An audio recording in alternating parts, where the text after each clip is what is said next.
around Christmas time with the family, and it was awful. The writing was awful. And even Dick Van Dyke, as great of an actor as he is, I couldn't stand to listen to him deliver the lines because they were bad. So I think even the best of actors with bad lines can't save those lines. So it's a combination of your personality and the lines that you're delivering. I think that's a groundbreaking thought, because in my mind, as you're saying this, I'm trying to think about poorly crafted stories that maybe I could demonstrate, and I couldn't think of any because they're all forgettable. Everybody forgets them. They're all forgettable.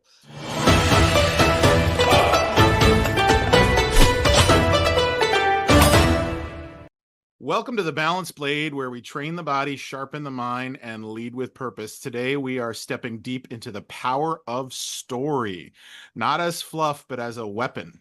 If you've ever struggled to get your message across or felt like you couldn't hold the room, then today is for you. I'm joined by a good friend of mine, Mr. Mark Foster, a master of storytelling and founder of Master Storycraft. This guy doesn't just tell stories, he teaches leaders how to use them with precision. And we're going to tie his world of narrative mastery to mine, where tools like Say It Strong and Command the Room are about helping men speak with clarity, presence, and force when it counts. So let's cut through the noise and step into the moment together. How are you, Mark? Man, Robert, I'm doing great. I'm doing great. Just happy to have a chance to be on this call with you. Looking So forward to how, talking about it. so tell us your story. How did you become a storytelling expert? Well, I don't know that I don't know that I would consider myself an expert, but I am pretty daggone good at it. So I've been a pastor for 21 years. Back in 2010, I was just delivering my heart to the congregation in front of me. And man, I had this thought go through my head. They're not even listening to you right now. And, I finished the message because that's all I could do. But I mean, some people were sleeping, other people were checked out. It was obvious, like this is, and I had data, I had definitions, like I had an alliterated outline, I had everything right, but nobody was listening. So I went home really discouraged. And later that night, I was talking to my wife about it and meditating on it. And it's like, there's got to be a better way. So I started thinking about the people that had really made an impact in my life and the messages that I remembered. And my dad was at the top of the list. And he also was a pastor. And I was like, what do I remember about my dad? What do I remember about him speaking? When did I lean in? And I was like, whenever he told stories, my dad told stories nonstop. When he preached, when he talked to young people, he told stories about his life, about his adult life, about his upbringing, his childhood. And I never got tired of hearing them. But he also kind of wove in whatever value or truth he was trying to teach into those stories. So they weren't just disjointed. They had a reason for being there. And I'm like, I have a family of storytellers. And I just fell for this line of speaking with a lot of data and a lot of dogma. And I forgot about the power of storytelling. So that was in 2010. And I really started leaning back into that. Like, how can I I think start crafting stories to help people? I think we can all relate to the sitting in the church Without a and doubt. and falling asleep to the pastor. I am my kids are in Catholic school, Yeah, so we attend a lot of Catholic mass, and there's things about that doctrine I like and I don't like. sure. The one thing we don't do is pull out our phones. So yeah, Right. there's a lot of eyes glazing over for sure. Yeah. I remember a movie called Dogma with those two guys, Jay and Silent Bob. And Yeah. the main character, Linda Fiorentino, was the actress, and she commented how she used the sermon to balance her checkbook. Yeah. So Exactly. so and Oh, that was 2010, yeah. when people were, they had attention spans of more than 10 seconds back then. So Yeah. that's interesting that you had that realization there Yeah. during that time. Yep. You still are a pastor, right? I still do. I still am working not to bore people to death at least once a week. So take us now through like the 15 years between that realization and now, because the business venture is kind of a newer thing, but your Correct. your development into storytelling is not new. So Correct. walk us through that journey.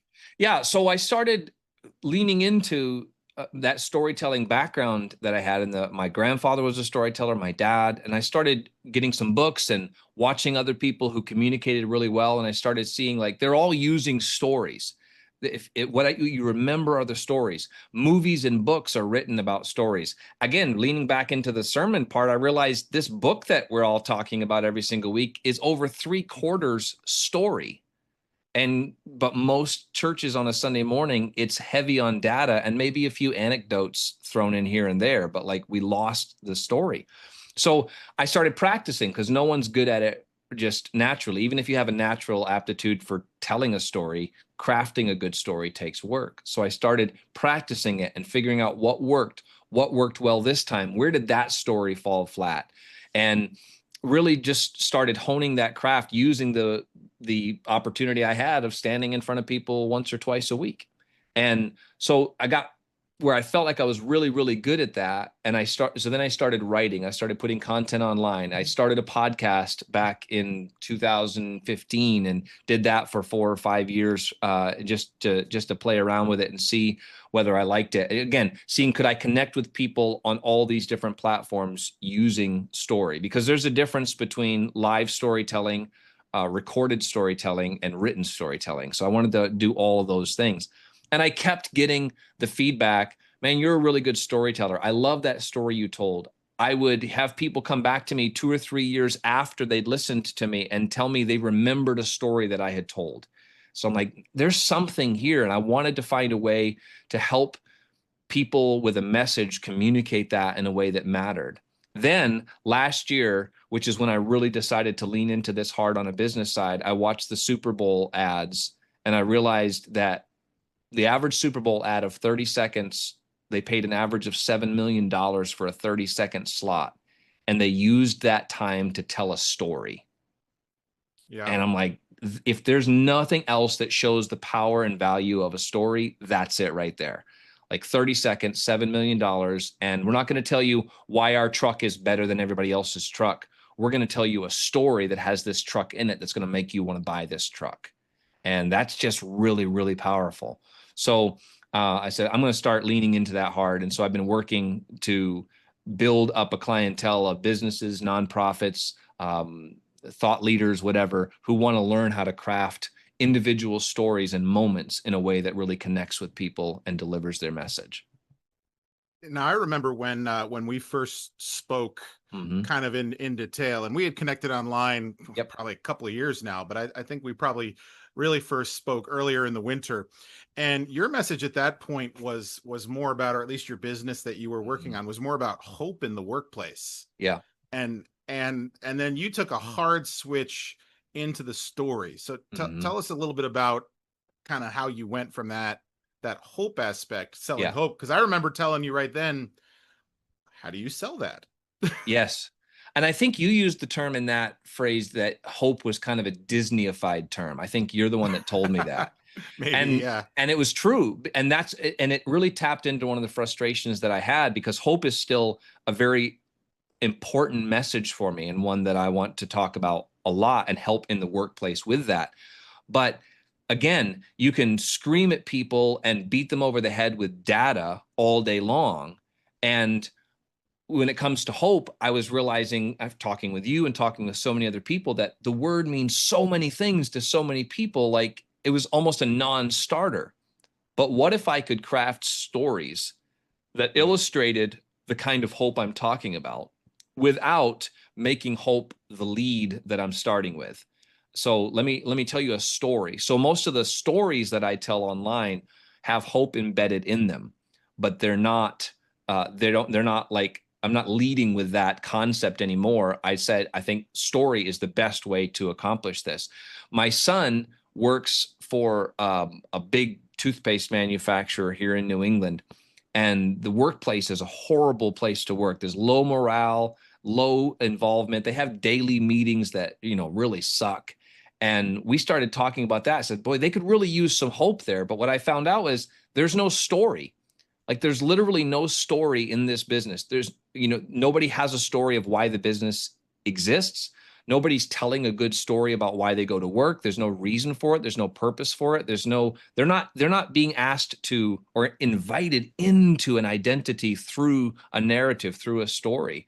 And so I thought, I think that's where that hard shift came, that I think storytelling is the engine to drive this. For me, hope, and for any other business, whatever their mission is, story's the way to accomplish that. I like that you use that term engine to drive it, because Yeah. I kind of had a similar, when I initially started the Balance Blade, it was purely just, the idea was just helping men. Yeah. And but I needed a vehicle.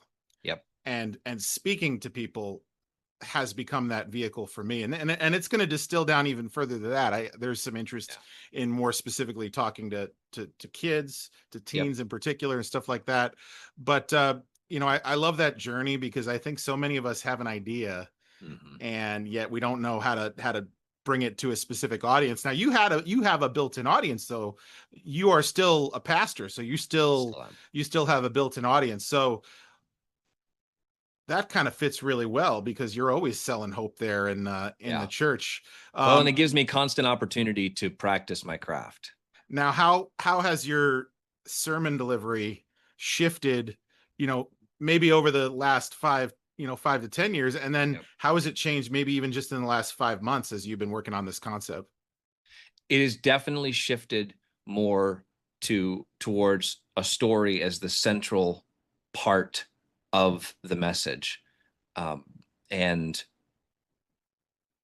you can't get away from data. You can't get away from, some of the things that we put onto slides. And I mean, sometimes you just have to say, okay, here are 3 things you need to remember. So you still have to do that sometimes. But instead of tacking on a story at the end or trying to find some loosely attached anecdote to throw in, I've worked hard each week to find and craft a story, preferably a personal story, that illustrates the truth of that I'm trying to get across in this message. And that takes the center stage of the message. And I only speak for 20 or 25 minutes maximum anyway. So it doesn't take it. That doesn't, that's not hard to do in 20 to 25 minutes. It's funny. Those of us in Catholic land are hearing 20 to 25 minutes and we're going, oh my gosh, that's so long.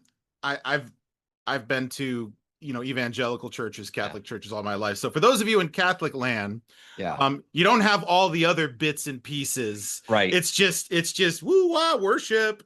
Right. And then right to pastor. Right. Yeah. So, our service lasts an hour, and I'm 25 minutes of it. It's the same. But do you have moments within that delivery where you kind of shift a little bit, because you were reading the room 15 years ago and you saw people falling asleep and all that. So clearly you're still doing that now. So how do you shift? Do you shift on a dime, and how do you go about doing that? What processes do you use? Do you have backup stories just in case the one you're delivering doesn't work? Yeah, I think I have a bag full of stories that I can pull out, but that rarely happens because I'm not just pulling a story out of thin air in the moment. I have all week long to work to find what I think is going to be the best story for this truth. So it rarely happens that the story I'm telling doesn't connect. What might have to happen is that I have to slightly adjust the story in that moment. If how I'm telling it or isn't working. So I may have to shift that. But since I don't memorize my stories, then it's a little bit easier to shift without losing my place, because I'm not like, oh crap, I had a script and now I'm off script. So when you say you don't memorize, are you just kind of going off the cuff, or do you have something in front of you you're looking at? I'm not going off the cuff, nor do I have something in front of me, but each of the stories that I tell is something that I've crafted at a previous time and is part of my storytelling bag. So and maybe I'll go on a walk. And when I go on a walk, I'll go on a walk for 25 or 30 minutes and I'll practice my story out loud, not word for word, but I know the moment that I'm building that story around.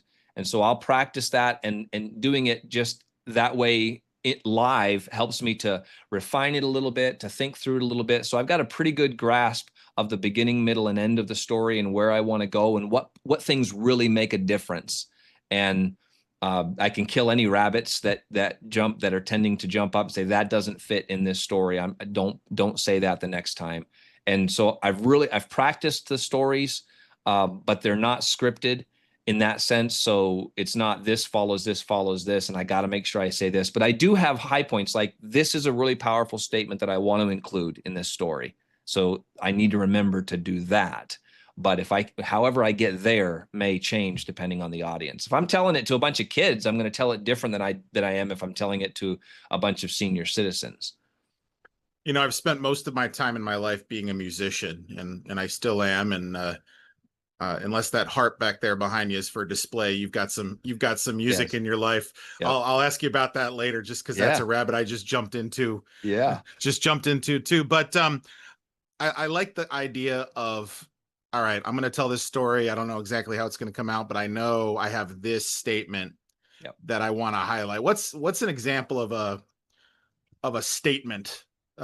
Maybe you've got a short story you could model for us, and let's see if maybe we can pick out that statement that you have in your head. Is that something that you can do just kind of on the spot like this? Yeah. Yeah. Sure. So recent, I haven't shared this one on online before, but so recently I was standing in front of the counter at our local coffee shop. It was really early in the morning, and I'm waiting to place my order. I'm the only person in the room except there's a guy sitting over next to the donut case, and then there's all the employees behind the counter. And I had just walked over, given him a fist bump. We'd laughed about the donuts in the case and had a few minutes of conversation. And I was standing ready to place my order. The young lady walked up to me, and instead of asking for my order, she looked at me and said, "Do you know my brother?"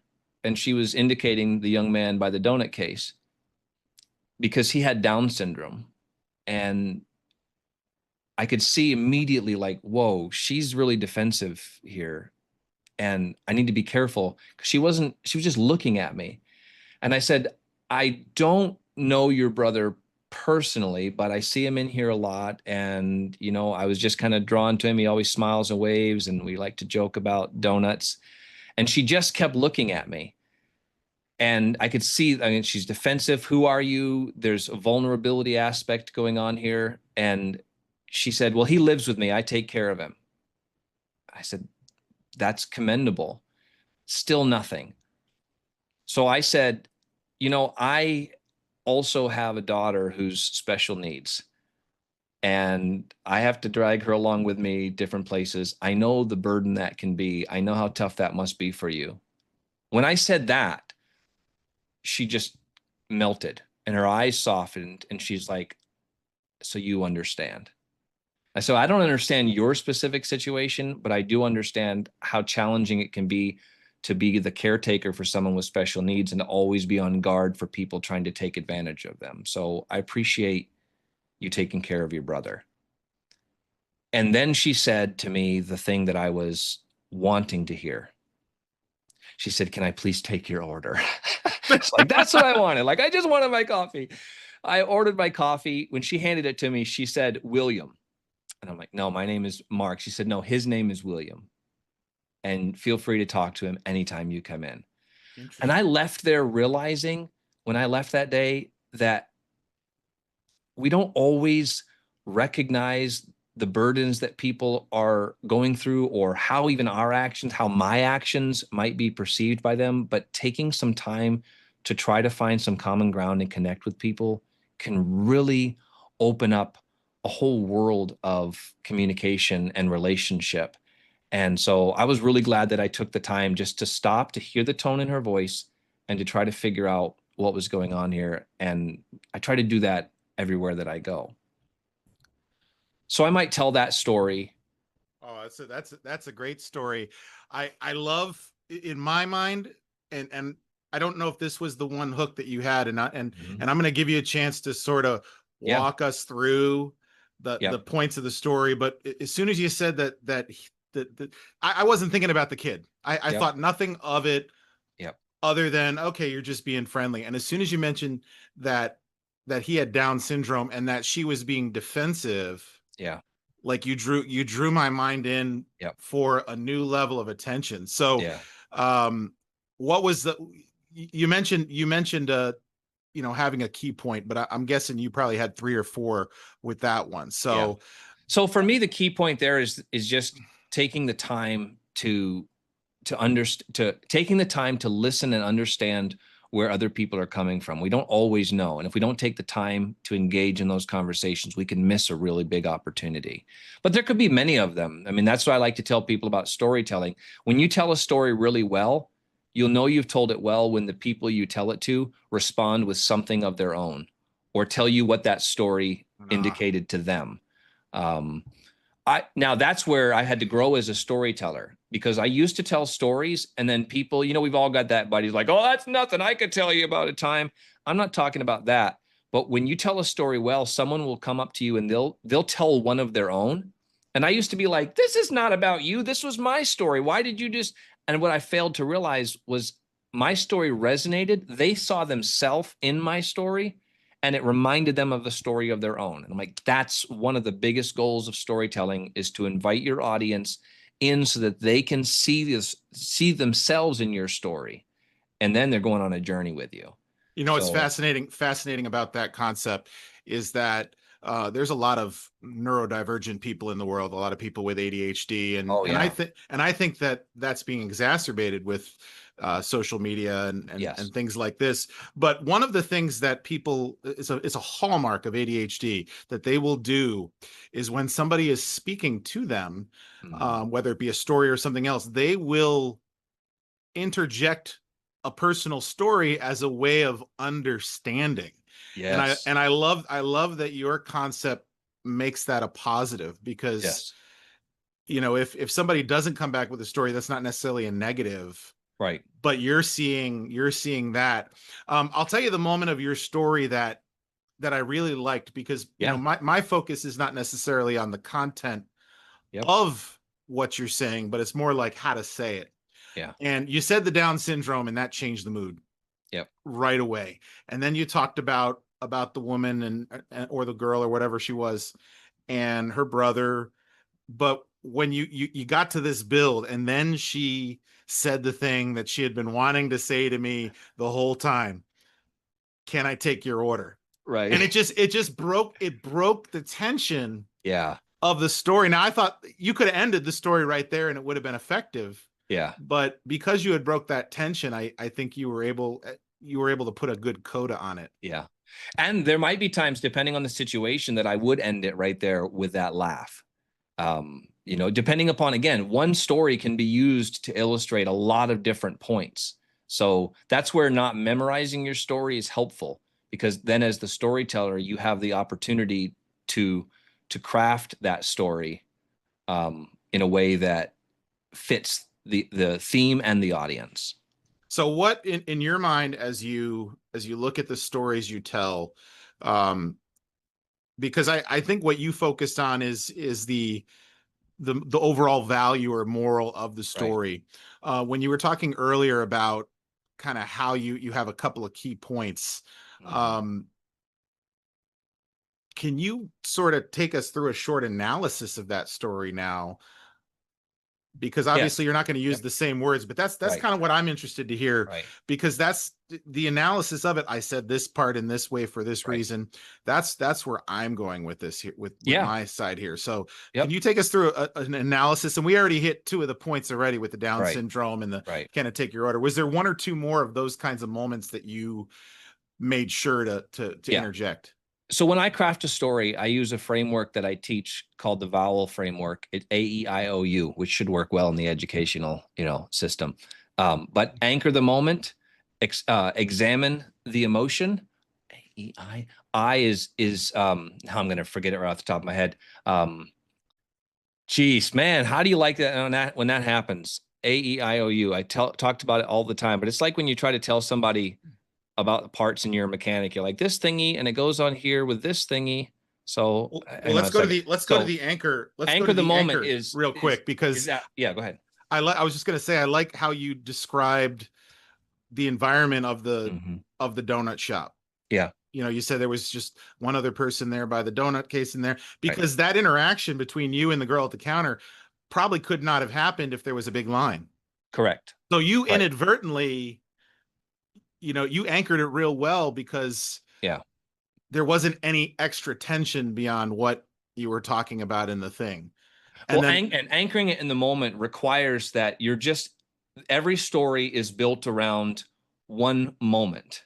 It doesn't mhm, necessarily need to be what you come out with in the first words, but there's a moment that's happening, a small microcosm of your time that you're telling us about. So that means it doesn't matter how many people were in the parking lot if it's not pertinent to the story, right? It doesn't matter the color of the lights or anything like that if it's not pertinent to the story. So what's the moment that you're trying to tell?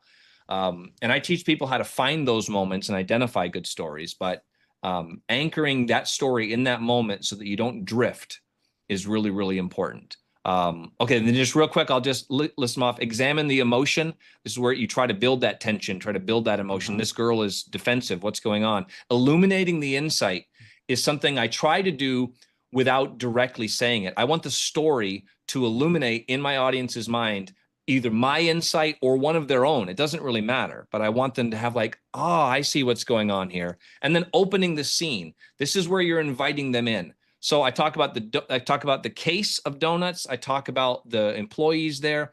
What I don't do is describe the colors. I don't even say the name of the coffee shop. That's not even in the story, because everybody's been into a coffee shop with donuts. You might think about Dunkin' Donuts. Somebody else might think about their local independently owned. I want them to fill those details in themselves. So I just Mhm. want enough of the scene opened up Yeah. so that they can step into it and fill in their own details.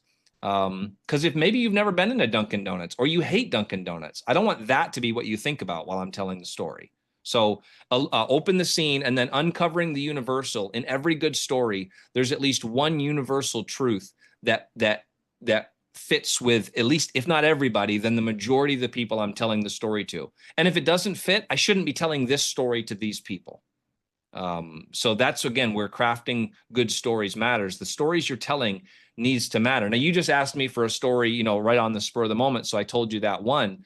But if I was preparing to talk to a group of people, I'd want to know who are these people and which of my stories are most likely to resonate strongest with that group of people. Um, You and then know, go from there. as you're giving me that, it's brilliant, because as you're giving me that framework, Mhm. I in my mind can, all right, the A, this is the part of the story where he did the A, and this is the Mhm. part of the story. And it almost flowed chronologically in a Yes. way, in Yeah. the way you told that. Does it always flow like that chronologically? Or is It that doesn't just, always. No. well, then No. this story that you just told, in my opinion, is an excellent one for you to use as an example Yeah. for this format. Yep. Because it really, yeah, this is why Yeah. we do podcasts, because Yeah. then we get this kind of stuff. Right. Now, do you consider yourself, when you're up on the pulpit? I know that's not what you call it, but that's Yeah. the We way I call it a use pulpit. We have a pulpit. it. Yeah. Do you consider that to be a pressure moment for you? Um, in some ways it still is after all these years a pressure moment because I realize I've only got really 20 minutes if I'm good. I've got 20 minutes to deliver this content in a way that's valuable. So I always feel a little bit of pressure to make sure that I am on my game. The speaking part of it, no more because I've done it so long, but I don't want my familiarity with it to rob the audience of the value that they deserve. So there's always some pressure there to make sure I Mm, deliver the value. yeah, that certainly makes a lot of sense. And one of the questions I was going to ask, and we already kind of hit it, is, what's a good structure for somebody who needs to Mhm. deliver a story with Yeah. impact in a short moment? And that's why I love that Val thing. Um, what would you say to somebody, especially if it's a guy that says, "Well, I'm not interesting enough to tell a story"? How do you respond to somebody that? I'd say life is interesting. The problem is you think you're looking at your whole life arc because that's a popular way to talk about story. You know, what's your story? What you mean is my life story. It's like, well, I don't know, I'm still living, so it's not over yet. But what I'm talking about when I with story is the individual moments that make up your life. Everybody has interesting things happen to them. And this is where I love Matthew Dix talks about that a lot. He has a framework he calls homework for life that would be worth reading and worth listening to as well, where he gives you some ways to keep track of those individual moments. I have them on my phone. I have a file on my phone under notes on my iPhone with if there's a moment that happens, here's how you do it. You're out, you're looking around, you're just going about your daily life. Somebody says something and it catches your attention. It gets you out of the matrix for a minute, or something happens and emotions rise. And for a moment, you're just stopped and everything zooms in. Pay attention to those moments and jot it down. And at the end of the day, take some time to sit back and why was that so significant? Why did that thing matter to me so much? Why did that look on that person's face stop me in my tracks the way it did? And sometimes it's the stupid things we do. Like one of my favorite stories, and I get a lot of really good response to it, is when I talk about walking out into a parking lot and forgetting where I parked my Jeep, because everybody's walked into a parking lot and not been able to find their car. And so that's a simple thing, which is relatively mundane, but it connects with people because everybody's done that. And if you're a human being, you've got a bucket load of stories that can connect with other human beings. You just got to learn how to tell them right. I like the story arc concept because there are, all these movies that we get coming out.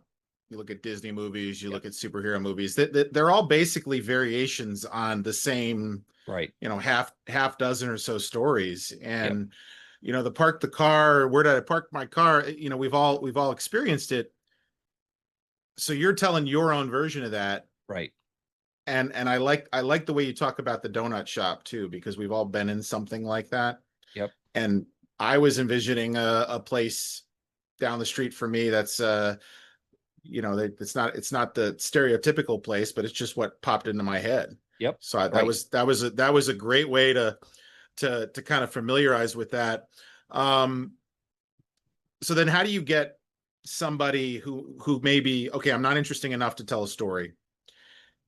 You've given them the AEIOU structure. Mm-hmm. What are their first steps now? What are their first steps? Not just with the content, but with the delivery as well.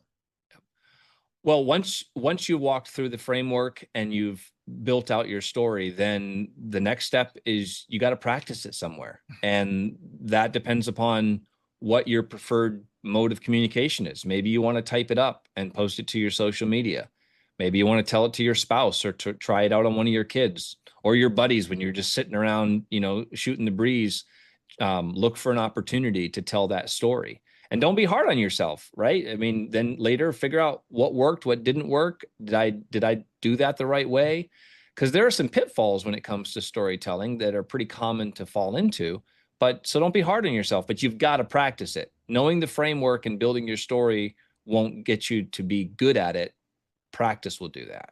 I thought you were going to tell me to go stand in front of my mirror or walk down the street because we've all heard the guy walking down the street talking to themselves. Yeah. And I like how you highlighted a couple of situations that we might find ourselves in. I don't know that I might practice a story with my wife, but we started this conversation with your talk about being a preacher. Yeah. There's an opportunity to practice. Do you see Absolutely. it? Do you see the art of telling stories themselves? Clearly you see it as something that can be taught, but Mm-hmm. what you know when you get that structure, when you get it in their mind, what is the first way? You highlighted one, somebody tells you a story back, but what's the first way somebody might be able to tell that they're being successful?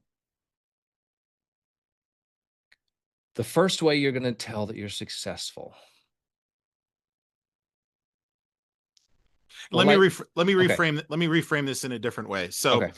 when we first started our conversation, one of the things that you talked about was how people were not paying attention to Mm-hmm. you. So at some point that shifted. People started paying attention to you clearly, or you wouldn't be still doing this 15 minutes later. Right. Um, what did you, was there a specific thing or technique that you noticed that you were doing, a commonality in your delivery or in your, even in your content, that was getting people's attention? Because we can tell stories all day, Yep. but how do we command attention with it? Well, there's a difference between telling a story and telling a well-crafted story. And none of us tell well-crafted stories every time we try, right? It's failure and success and refinement. But balance, right? The balanced blade concept. Finding that balance point. But what you'll know you're being successful when the people you're telling the story to, or at least when the majority of them are listening. When there's a change in your audience, specifically when they resonate. So the harp that's sitting behind me here, this is a double strung harp. It's an Irish harp. So it has two sets of parallel strings, which makes it somewhat unique to harps. Um, and so there's a concept in music that you would understand as well, called resonant frequencies and harmonic resonance and that type of thing. So when I play a string on one side of the harp, that same string that's the same frequency also begins vibrating and resonating on the other side of the harp because the notes are the same. And any notes that are mathematically uh, uh, Mm-hmm. similar, close, they also will begin to resonate. And that's a concept when it comes. Storytelling is human resonance. When I tell a story well, other people begin to resonate, and I'll know they're resonating by their response to my story. Are they responding with one of their own? Are they leaning in? Do they laugh when it's supposed to be funny? Do they open up, just start having a conversation? The conversation is dead. I tell a story, and next thing I know, we're all sharing stories and talking, and things are going. This is resonance. That's what storytelling does. It says, I'm human, and another human says, I see you, and begins. And so that's when you'll know that story is being successful, when you unlock that resonance in your audience, whether that's just one or 100. Yeah. Yeah. Now, I love that you talked about some of the physical things. What, when you're telling a story Mm-hmm. and you know you've struck a nerve, Mm-hmm. what does that look like from your position? Because I think a lot of us, when they envision what you're doing, and when we talk about public speaking, we're not necessarily thinking about sitting around a table having a conversation. Now we'll get to that in a minute because I want to go there. Yeah. But just visual cues, Mm-hmm. reactions, they're stuck in that room with you. Can they get up Yep. and leave? Sure, but they probably Right. don't want to take that step. So what do you do when you've hit a nerve? You know you've got something that, or maybe that was your intent. I don't know, but something unexpected. Is the question, how do I know when I've struck a nerve? Is it in a good way, or is it like in a Well, bad way? really what I'm looking for is how do you ground yourself inside a moment when, let's say, something you've gotten an unexpected reaction, not just a dead Okay. silence, but an actual reaction Oh, that right. is different than what you had Than what I was presupposed going in. for. Exact, Okay. yes. Yeah, and thankfully that doesn't happen very often.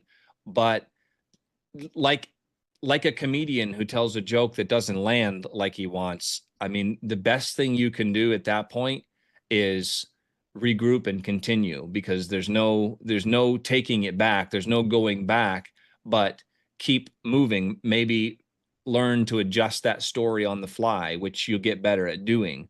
But and if again, if that don't shouldn't happen that often, if you've thought about your audience and you've crafted the story well to begin with, extemporaneous speaking, speaking off the cuff, is a great way to have too many of those moments. Like, know your audience, know how a story would land with that audience, and then and deliver it intentionally. But then if you fail, if you fall like that and you have one of those moments, then unless you've said something that's absolutely inappropriate, just brush it off and continue on and make a note of it later, because you'll have another opportunity. There'll be another chance. I agree with you that you won't, if you're practiced, Mhm. you won't get that reaction. But I do believe that that what if is a fear that Mhm. a lot of people have with public speaking. Yeah. And you actually, you said speaking off the cuff is a good way to have those kinds of moments. And yet in so much of our lives we have to speak off the cuff. Yes. Would you call most people's off the cuff, people that are good at speaking off the cuff, would you consider them truly off the cuff, or do you think that they're reaching into a bag of tricks and pulling out stuff and it's not really off the cuff? It's just they've got so much to offer that they're just good at pulling from A, from C, from S. I would consider it. So you do martial arts as well. I would think about good off the cuff in the way that you train martial arts. So every fight can't be scripted, but if you're good and prepared in the techniques and the skills, then you can fight off the cuff and be fine. It's the same with a jazz musician who joins Ah, a bunch of other guys he's never played with, and they can sit down and they can work together because they're really skilled at their craft. So it can look effortless, but it comes from a lot of preparation and practice. What I'm talking, the off the cuff that gets us into trouble are the guys who think that preparation and building skill building is unnecessary. And I just, speak from the heart. Well, that's the surest way to offend an audience and get yourself into trouble. So um, practice to be, you practice to be what you're going to be. So if you practice well, you can speak off the cuff with less fear. the jazz thing's a great example. I've taught jazz improvisation as much as I've taught anything in the Yeah. music world. And for those that aren't in that world, um, most of what you hear in jazz music, besides the recognizable melody, is made up. Yep. Now, is it made up on the spot? Kind of. Yeah. That's the easiest way to describe it to somebody who doesn't know. But Yeah. um, when I was teaching jazz improvisation, what we would do is we would do a lot of listening. Yep. We would do a lot of playing along. So like, here's this lick, we're all going to play that lick, Yep. right? And then we're going to write it down. And so it's listen, play along, write it down, and then it goes in the bag of tricks. And so if you listen to great modern jazz musicians, you might hear a little bit of, and I'm going to name some great, you know, jazz improv people: Charlie Parker, Clifford Brown, John Yeah. Coltrane, Miles Davis. You Yep. might hear a little bit of each of them in there. And it's almost like kind of like what AI does, Mm-hmm. where it takes like this conglomerate of stuff and creates something new. Right. It sounds like that's how you're encouraging people to tell their stories. Do you study great speakers in these processes that you do, and who are some people that you look at that you try to emulate? So I've read everything that a more up modern, just pure storyteller. I've read everything that Matthew Dix has written. I highly recommend his books on storytelling, and Storyworthy is I think one of his best. And I'll watch TEDx speakers just to see the ones that might tell stories well. I watch the Moth Story Hour on YouTube. They have video recordings of their Grand Slam winners and people that have told short 5 to 6 minute stories well, because there's so many different variations and ways to tell stories. And your personality is a part of it. Like, you shouldn't tell stories with my personality. You should tell them with your personality. So I want to do that. And then I watch a lot of movies, because movies are one of the best ways to learn how to tell stories, because good movies take moments and craft a story out of them. And so really to digest what just happened in that scene, and if I was telling that scene, what would that look like? So I listened to Matthew Dix. Ken Davis is a Christian comedian that I really like. He's a master storyteller. Teaches public speaking also, along with, what's that guy's name? Um, I can't remember his name. There's another real popular podcaster in the business and speaking world that Ken Davis joins up with, but they teach a method called SCORE, which is great. But they're very good storytellers, and he can hold an audience. So I'm always watching other people tell stories and seeing what works and what doesn't. Idea for a piece of content for you here. I was Yeah. actually just I listen to a lot of YouTube content because it helps me focus my mind. And I was listening to a piece on the Shawshank Redemption, Oh yeah. and it talked about how the narration, it was told through the perspective of Morgan Freeman's character. Yep. But there was a vignette when it's talking about the, the older guy who was the librarian and he gets paroled, and Yeah. it's like it was like almost a movie within a movie. um the analysis of that was fascinating. Yeah. So when you said great movies, my mind went there, but Yeah. also just the way that Morgan Freeman, he's become such a popular person. People are trying to emulate his voice with Yeah. narration and whatnot. But And that's the mistake, because it's not his. I mean, his voice is gold, right? I mean, right. nobody can speak like Morgan Freeman, but it's not Morgan Freeman's voice itself. Like, if he was a crappy storyteller, his voice would have only taken him just so far. It's that he and the people that write his stories and scripts are really good at just trimming away the fat and leaving you with all of the protein that's right there. And man, you just listen to it and it's like, oh my goodness, that's amazing. They're wordsmiths, and good storytellers learn how to become wordsmiths.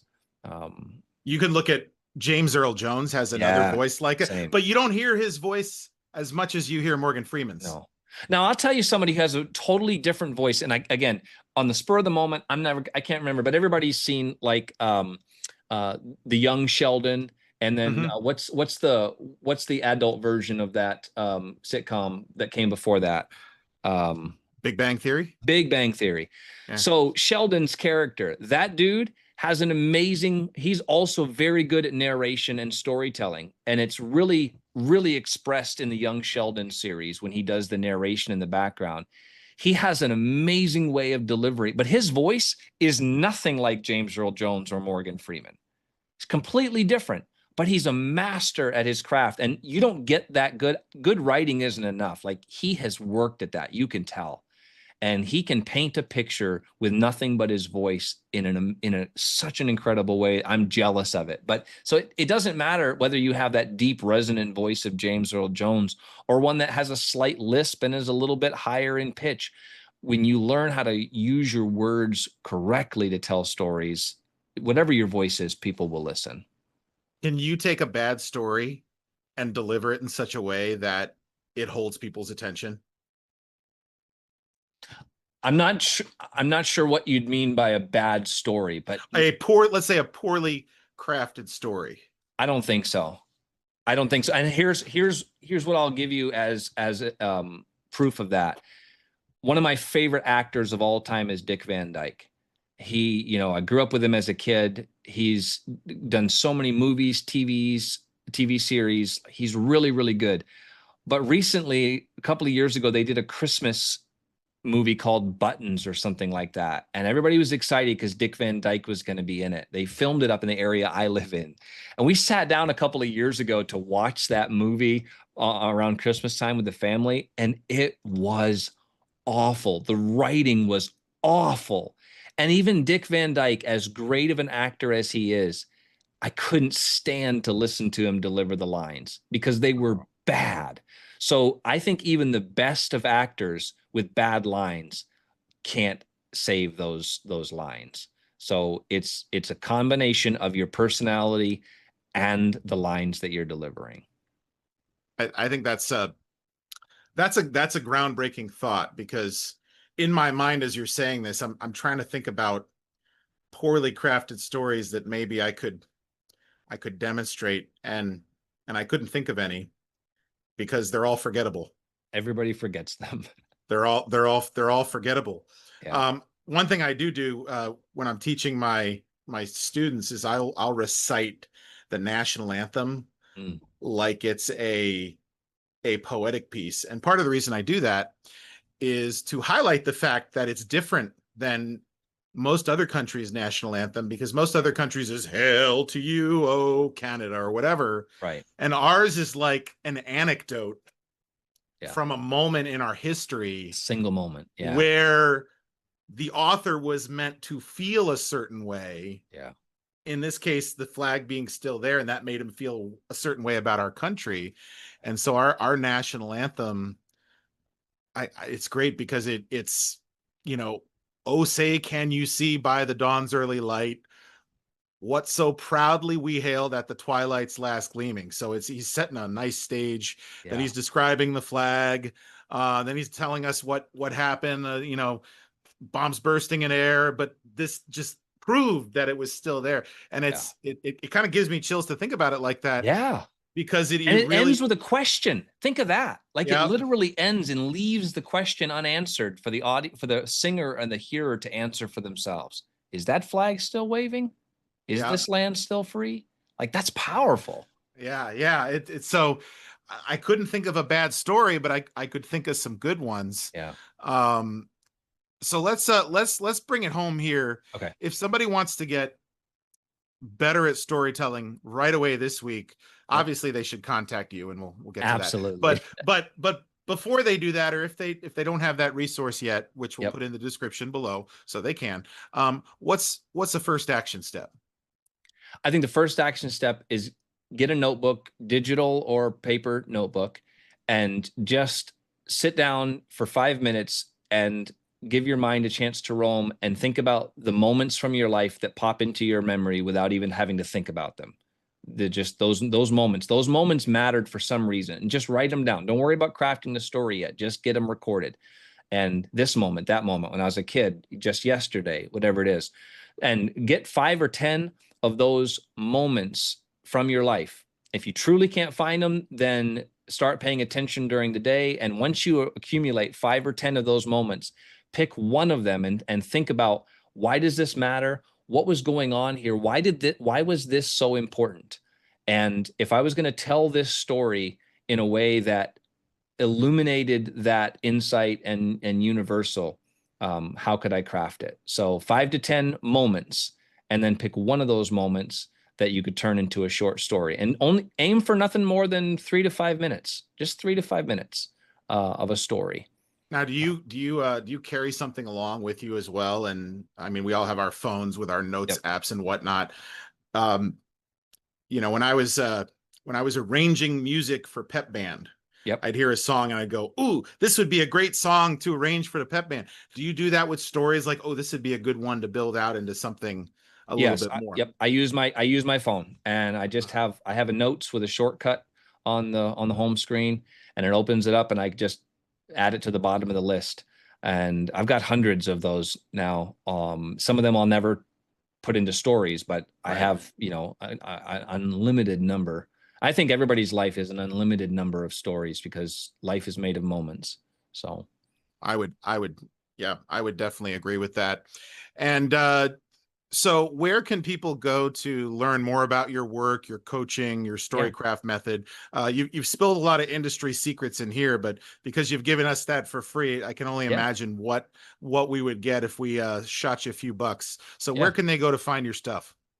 They could find me on Facebook, facebook.com. It's Mark Foster 80 is my personal profile. That's where I do most of my Facebook stuff, is right there on my personal profile. So find me there. You can also go to masterstorycraft.com and look at I have some more of the business and corporate side offers on there, but I also host storytelling workshops that are a little bit of a lower investment. We'll have one coming up at the end of August. So you can look for opportunities. And on my website, there's a interest form. You can fill out an interest form to be notified. It doesn't obligate you, but it'll just notify you when another storytelling workshop is being offered. That's great. And I attended your first one, Yeah, you did. I and appreciated that. there was some nice content in there. Although I got to tell you, I think I learned just as much, if not more, from talking to you now. Yeah, And so, do you offer one-on-one I do. coaching as I don't well? have. Because I Yeah, feel like I do. that's what I just Yep. got it for free. Right. Yep. Yeah, exactly. Yeah, I do. I do one-on-one. I don't have a specific offer built out for that yet, but I am doing that with some people. I just haven't done it often enough to build out an offer, but I'd work with anybody individually to figure out what would be good for them. And so, just a little plug on my end. I'm doing a workshop here That's in right. a couple weeks in July, on Wednesday, July 23rd. And if this video is happening before that, you can go into the description and register for that. And that's called "Say It Strong, Speak Mm. Like You Mean It." And so I think a lot of Mark's storytelling techniques might inadvertently find their way in there, only because what I'm talking about, speaking off the cuff and Yeah. creating a way to do that's going to be there. So if this video is coming After that, well, then in the description below, you'll find a recording of that workshop as well. You just won't get to interact with it because you weren't cool enough to be there in person. So I would encourage people to do that. Is there anything somebody might be able to download from your website, like a handout or some sort of lead magnet? I've got the Hmm. aforementioned Say It Strong, just like a 3-page document that sort of highlights certain things. Is there anything like that that you have to I don't offer? have it on my website, but I do have the an AEIOU framework worksheet that I gave out in the last workshop, and I'll forward that to you, and you could That'd be link that in the great. description as well, and That just that, that that tool they can use to build their own stories. That'd be great. And you know what? I bet if you linked it to your website, people might even be willing to drop you an email address for it. Okay, awesome. So yeah, I think that's great. Well, dude, this was super powerful. And I know that my focus is on men, but Yep. I think that anybody could garner Oh, absolutely. from where you are and from what we're both doing. Don't underestimate your voice. Don't overlook your story. You don't need to be loud. You just need to be clear, present, and real. Yeah. We were all with you there talking about the young boy with Down syndrome. That's a great story, man. I hope Yeah. that you use that to make some comment. And so, as I say, if you're building your legacy or just trying to be tomorrow better than you were today, say it strong and command the room by owning your story. And you can find Mark. What was that website again? Masterstorycraft.com. Masterstorycraft.com. And of course, you can find his information and mine in the description below. So, everybody, stay sharp, stay dangerous. The mission continues. Thanks for coming on. Awesome.